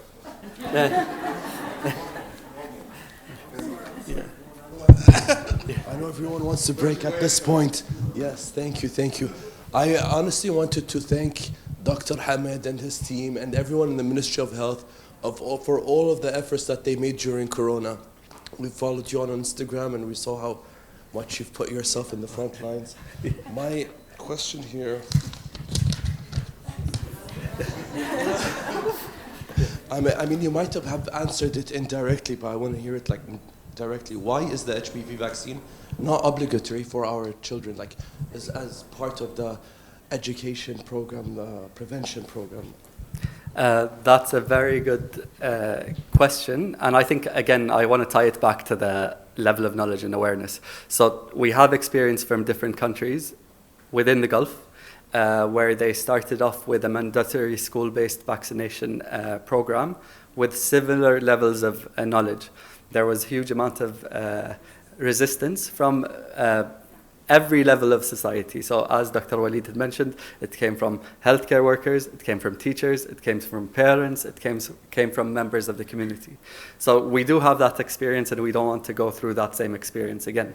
Our level of knowledge is at 18%. So we're doing yearly with Kuwait University students, which have helped us in measuring the level of awareness within the community, looking at yearly improvements, let's hope, in the level of knowledge within the community. But I think another point which is promising is, even though the level of knowledge is 18%, 82% have had positive attitudes towards vaccination. So despite not having the level of knowledge about HPV, if they were offered by a trusted doctor to get the vaccine and they were shared that information, 82% would be willing to go ahead with it. So that's, I think, very promising within the Kuwaiti population, and it's an important point to have, and it gives us a goal. So I think we increase awareness up to the point where at least it's more than 50% to get the support of the community before introducing it as a mandatory vaccine. Because also Dr. Rahab had mentioned that there was an attempt in 2012 to introduce that vaccine before, but there was also a similar backlash. And currently the uptake is good, despite it being optional, but it's just making sure that more people are protected in the future. Thank you once again for your insights and information. Let's give them one round of applause. Now, before we close today's event and go to closing remarks, I would like to give recognitions and thanks to all our panelists. So please stay on stage while we do the recognitions and provide you the plaques. Mr. Pete, if you can come. Mr. Pete Swift is the chairman of the American Chamber of Commerce, Kuwait.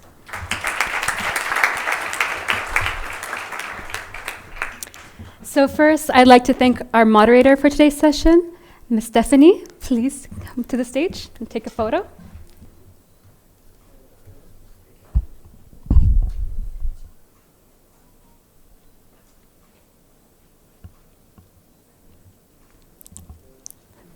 Thank you. Then I'd like to recognize Dr. Fathia. Thank you for sharing your personal experiences, both as a patient and a healthcare professional. Thank you so much.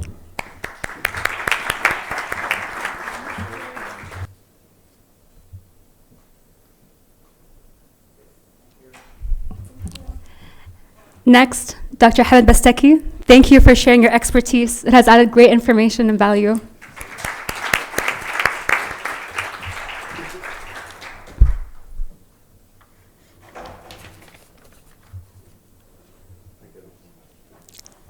Finally, we'd like to recognize for today's panel, Ms. Lema. We greatly appreciate participation, and she has been instrumental in making this event possible.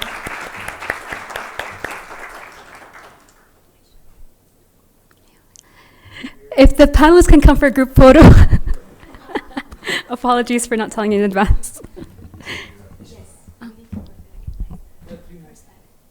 Yes, we will recognize first panelists as well, so no worries. And then for our first panelist, I'd like to recognize Dr. Arzu for moderating. Please come on stage. Thank you again.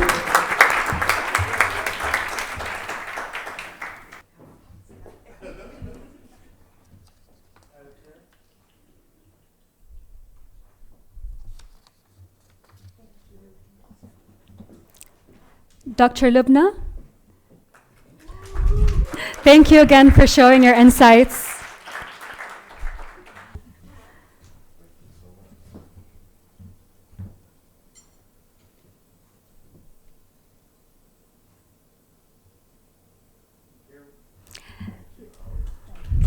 finally, Ms. Shema, please come on stage. Thank you for sharing your experiences.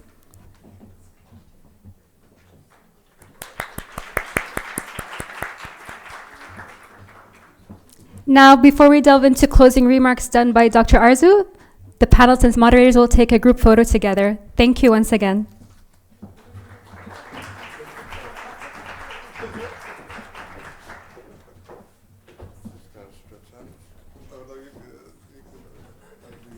Well, I stand before you on lunch, so I'll keep it brief. Ladies and gentlemen, again, thank you so much for being here today. Thank you to MSD and AmCham for organizing this informative session.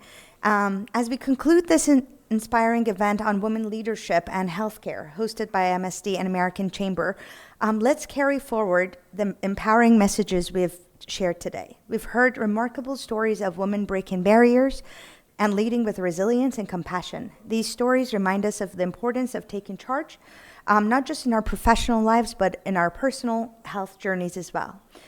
Routine wellness checks can lead to early detection and health issues and can be addressed before it becomes serious. This is a powerful reminder of our health is our most valuable asset, and regular checkups are essential. There's always a saying, you have 99 problems a day, but if you have a health problem, you only have one issue because that becomes the most essential. So let's champion the cause of wellness, encouraging ourselves and others to prioritize regular health screenings. By doing so, we set a strong foundation for our continued success and leadership. Thank you for your participation and commitment. Enjoy the lunch.